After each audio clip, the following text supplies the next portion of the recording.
Hello friends, welcome back to my YouTube channel. मैं हूं सरोज और आपको एक शानदार और ज़बरदस्त वीडियो में स्वागत करता हूं।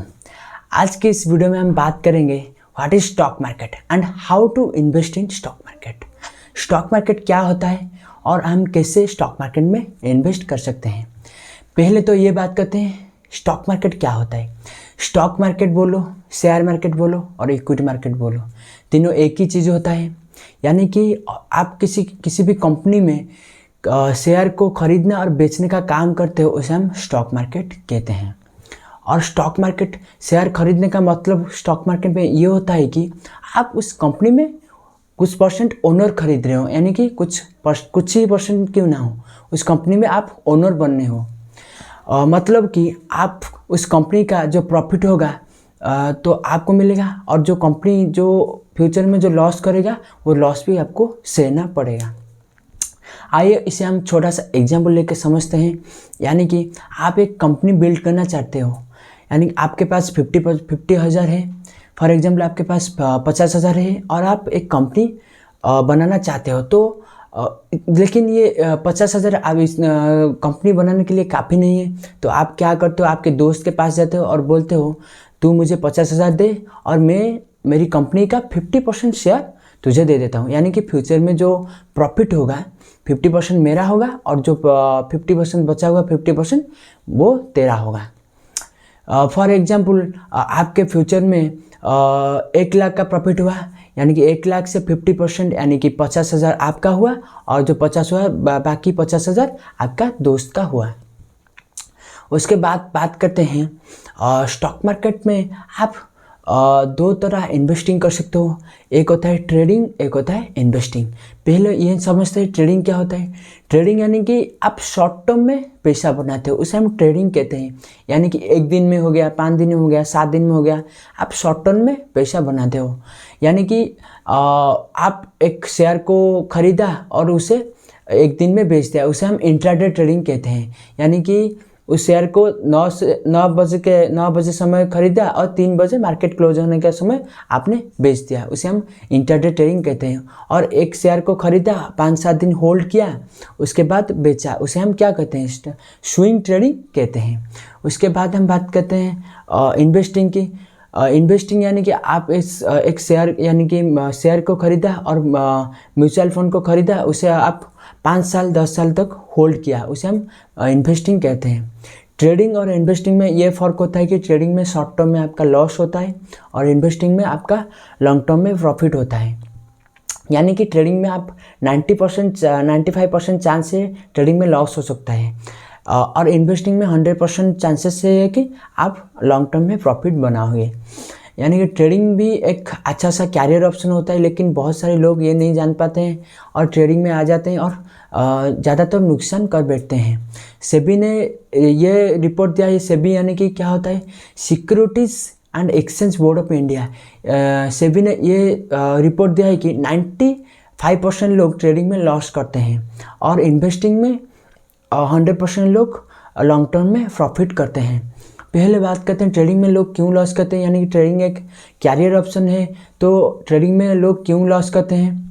ट्रेडिंग में लोग इसलिए लॉस करते हैं कि लोग स्ट्रैटेजी फॉलो नहीं करते हैं, लोग पेशेंस नहीं रखते हैं, इसीलिए ट्रेडिंग में लॉस करते हैं। ट्रेडिंग को सीखने के लिए आपको 5 साल या 10 साल देना पड़ेगा, उसके बाद आप पैसा कमा सकते हो। लेकिन इन्वेस्टिंग में आप कुछ सीखो या ना सीखो, थोड़ा सा फंडामेंटल सीख के भी आप पैसा कमा सकते हो।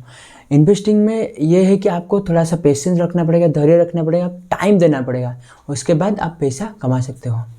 उसके बाद हम बात करते हैं what is stock exchange. Stock exchange क्या होता है। स्टॉक एक्सचेंज यानी कि ये होता है कि आप जहाँ पर स्टॉक को खरीदते हो और बेचते हो, उसे हम स्टॉक एक्सचेंज कहते हैं। हमारी इंडिया में स्टॉक एक्सचेंज 2 ही जगह पर है, एक होता है BSE, एक होता है NSE। दोनों मुंबई पर होता है। BSE का मतलब होता है बॉम्बे स्टॉक एक्सचेंज और NSE का मतलब होता है नेशनल स्टॉक एक्सचेंज। पहले हम BSE को समझते हैं। BSE का मतलब होता है बॉम्बे स्टॉक एक्सचेंज। ये हमारा बॉम्बे पर है और ये मतलब इसमें 6,000 से ज़्यादा कंपनी रजिस्टर्ड हैं और ये एक अच्छा सा जगह है जहाँ पर आप फिजिकल जाके स्टॉक को खरीद सकते हो और बेच सकते हो। लेकिन इस डिजिटल दुनिया में लोग तो फिजिकल नहीं खरीदते हैं, सब लोग मतलब इंटरनेट में खरीदते हैं, मोबाइल में खरीदते हैं, कंप्यूटर में खरीदते हैं स्टॉक्स को, और कंप्यूटर में वर्चुअली बेच देते हैं। स्टॉक एक्सचेंज एक ऐसा चीज़ होता है जहाँ पर आप स्टॉक को खरीद के उसे एनालिसिस कर सकते हो, उसे आप जान सकते हो स्टॉक क्या होता है, शेयर्स क्या होता है। उसके बाद हम बात करते हैं एनएससी। एनएससी का मतलब होता है नेशनल स्टॉक एक्सचेंज। इसमें भी 2300 से ज़्यादा स्टॉक कंपनी रजिस्टर्ड हैं। यहाँ पर भी आप जाके शेयर्स खरीद सकते हो और बेच सकते हो। उसके बाद हम बात करते हैं होल कंपनी को कैसे हम मेजर कर सकते हैं, कैसे हम जान सकते हैं कि उस स्टॉक का प्राइस ऊपर जा रहा है या नीचे जा रहे हैं। इसीलिए हमारी इंडिया ने दो ही जगह पर दो चीज़ें दिया है हमको समझने के लिए। पहले दिया है निफ्टी 50। निफ्टी 50 क्या होता है? निफ्टी 50 ये होता है कि हमारा इंडिया का जो टॉप 50 कंपनी होता है उसमें जाता है। जैसे कि मैंने एग्जांपल भी पिछले वीडियो में दिया था।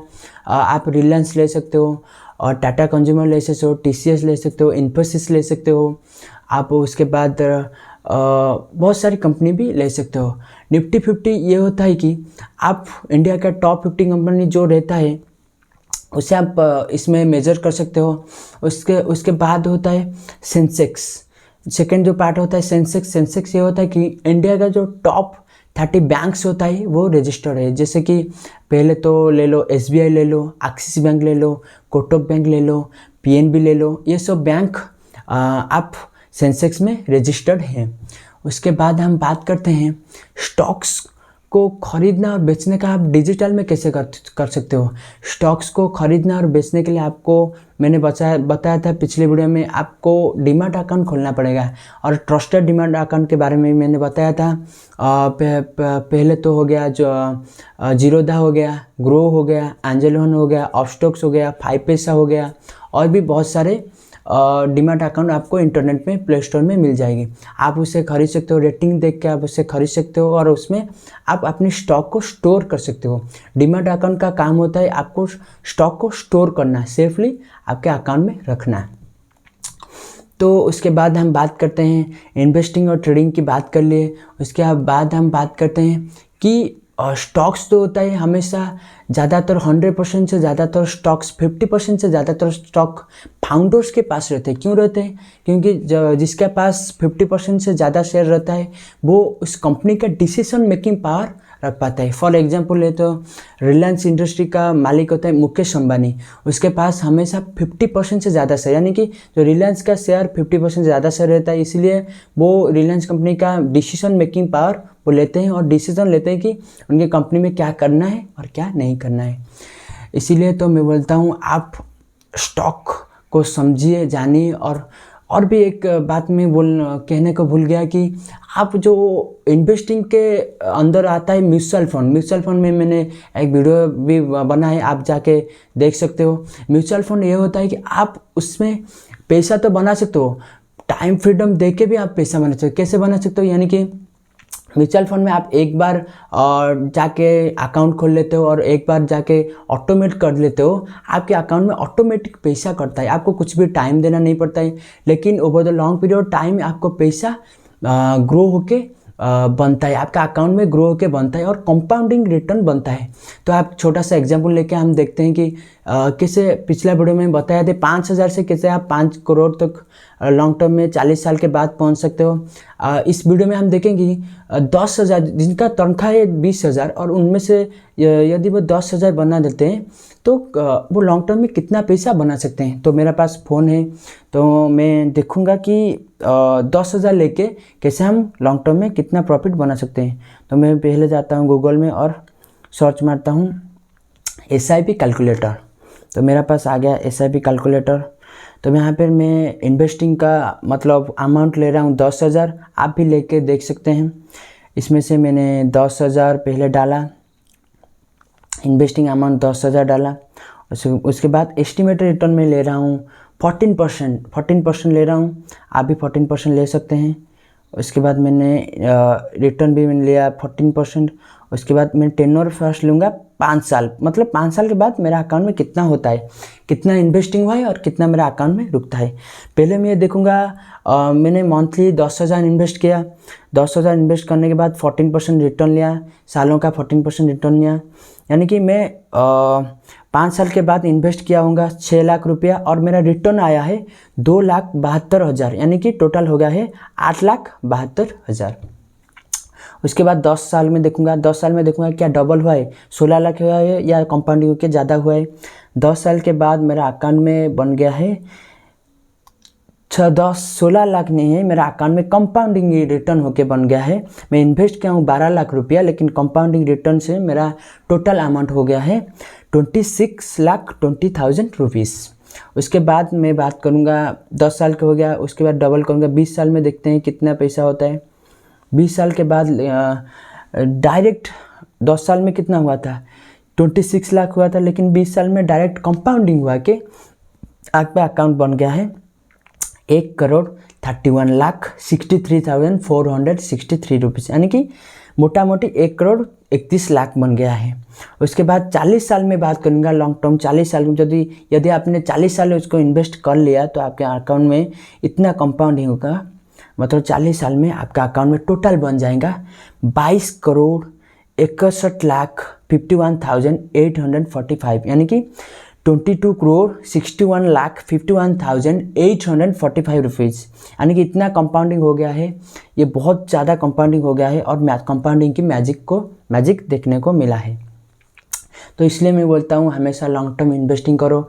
ट्रेडिंग करना है तो आपको सीख के ट्रेडिंग करना पड़ेगा, 3 साल 5 साल टाइम देना पड़ेगा, अच्छे तरीके से फंडामेंटल एनालिसिस करना पड़ेगा और आपको ट्रेडिंग करना पड़ेगा। और मैं ये बता देना चाहता हूँ आपको स्टॉक को खरीदना डायरेक्टली नहीं चाहिए। स्टॉक को खरीदने से पहले आपको थोड़ा एनालिसिस करना चाहिए, थोड़ा उसके बारे में, कंपनी के बारे में जानना चाहिए, कंपनी के रेवेन्यू बारे में जानना चाहिए, कंपनी की क्या एसेट है, क्या लाइबिलिटीज़ है, उसके बारे में जानना चाहिए। उसके बाद आपको स्टॉक्स खरीदना चाहिए। लेकिन आप जब इन्वेस्टिंग करना चाहते हो तो इन्वेस्टिंग थोड़ा बहुत एनालिसिस करके कर सकते हो, फंड मैनेजर को ऊपर भरोसा करके इन्वेस्टिंग कर सकते हो।